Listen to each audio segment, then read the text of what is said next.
Hello everyone. In this video, we are going to discuss an important literary term, poetic diction. We will understand what diction means, what poetic diction is, its origin and development, the characteristics of neoclassical poetic diction, and finally, Wordsworth's reaction against it. We'll also look at the examples from the work of different poets so that the concept becomes easier to remember. Before understanding poetic diction, let's first understand the word diction. Diction simply means the choice and use of words by a writer or speaker. In other words, it is not only about which words we use, but also about how we use it and arrange those words to create a particular effect. What is poetic diction? When we apply the idea of diction to poetry, we get poetic diction.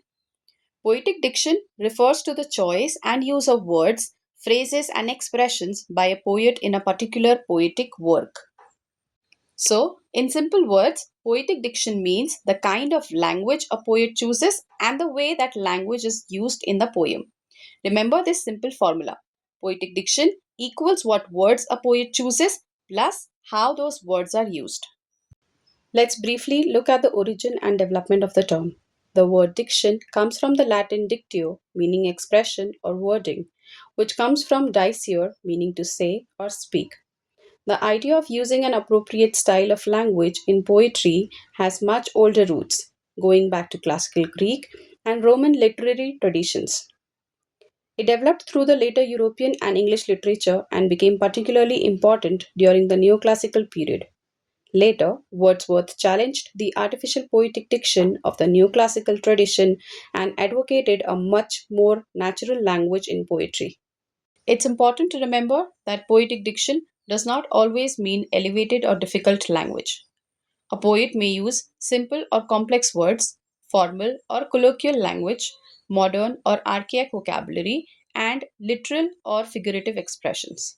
A poet's diction depends on many things such as the subject, genre, period, purpose, tone, and individual style.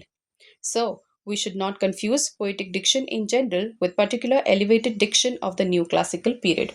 Now, we come to a particularly important stage in the history of poetic diction, neoclassical poetic diction.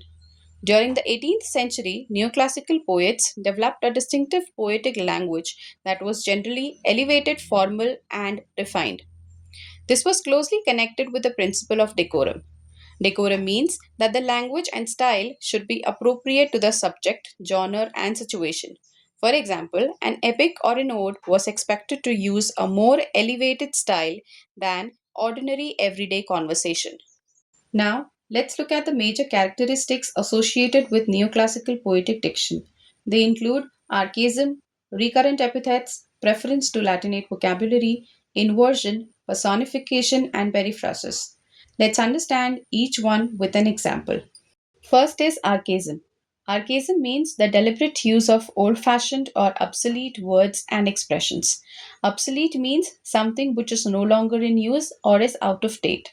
A famous example can be found in Edmund Spenser's The Faerie Queene. Spenser uses forms such as vyclad, meaning clad or dressed. The use of such old fashioned language gives the poem an antique, medieval, and elevated atmosphere. So remember, archaism means old fashioned language used deliberately, and Spenser is a useful poet to associate with archaic diction. Next, we have recurrent epithets. An epithet is a descriptive word or phrase associated with a particular person or thing. When such a descriptive expression is repeatedly used, it is called a recurrent epithet. A famous example comes from Homer.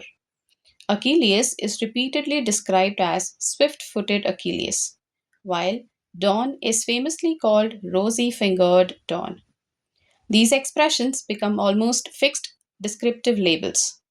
So remember, recurrent epithet equals a repeated descriptive expression. The third characteristic is preference for Latinate or learned vocabulary. Neoclassical poets often preferred words with a formal and learned quality, particularly words derived from Latin. John Milton is an excellent example of elevated and Latinate poetic diction. In the opening of Paradise Lost, we find expressions such as man's first disobedience and forbidden tree. Milton's vocabulary and sentence structure contributes to the grand and majestic tone of his epic. So, Latinate vocabulary gives poetry a more learned, formal, and elevated effect. Fourth is inversion. Inversion means using an unusual word order for poetic effect. Consider Alexander Pope's The Rape of the Lock. Bright as the sun, her eyes, the gazers strike. In ordinary prose, we might say her eyes strike the gazers bright as the sun. Here, Pope deliberately places the object, the gazers, before the verb strike. The normal word order would be her eyes strike the gazers. This deliberate arrangement gives the line a more poetic rhythm and emphasis. Therefore, inversion means unusual word order used deliberately in poetry. Next comes personification. Personification means giving human or living qualities and actions to non human things or abstract ideas. Alexander Pope gives us a very memorable example. Hope springs eternal in the human breast. Hope is an abstract idea, but Pope gives it the action springs. This makes the abstract idea more vivid and expressive. So, personification means presenting a non human thing or abstraction as if it were living or human. Now, we come to one of the most important characteristic, periphrasis. Periphrasis means using a long or elaborate expression instead of a simple ordinary word. James Thompson's The Seasons provides good examples. Instead of simply saying fish, Thompson uses the finny tribe. Instead of simply saying sheep, he uses the bleating kind. So the basic pattern is simple word becomes elaborate poetic expression.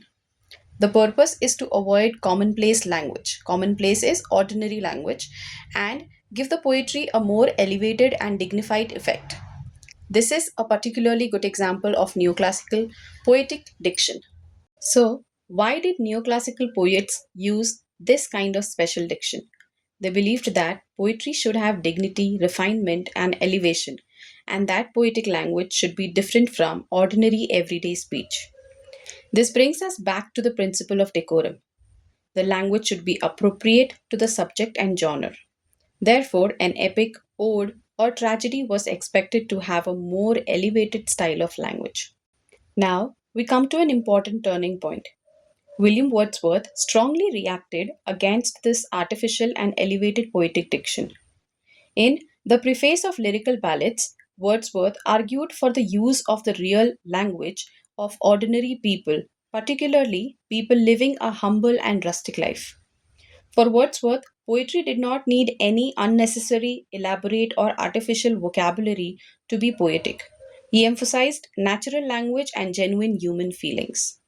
Let's quickly revise what we've learned. Diction means the choice and use of words. Poetic diction means the choice and use of language in poetry. Neoclassical poetic diction was generally elevated, formal, and distinctive. Its important characteristics include archaism, recurrent epithet, Latinate vocabulary, inversion, personification, and periphrasis. And finally, Wordsworth rejected artificial poetic diction and advocated natural language. Thank you for watching. Keep learning, keep growing.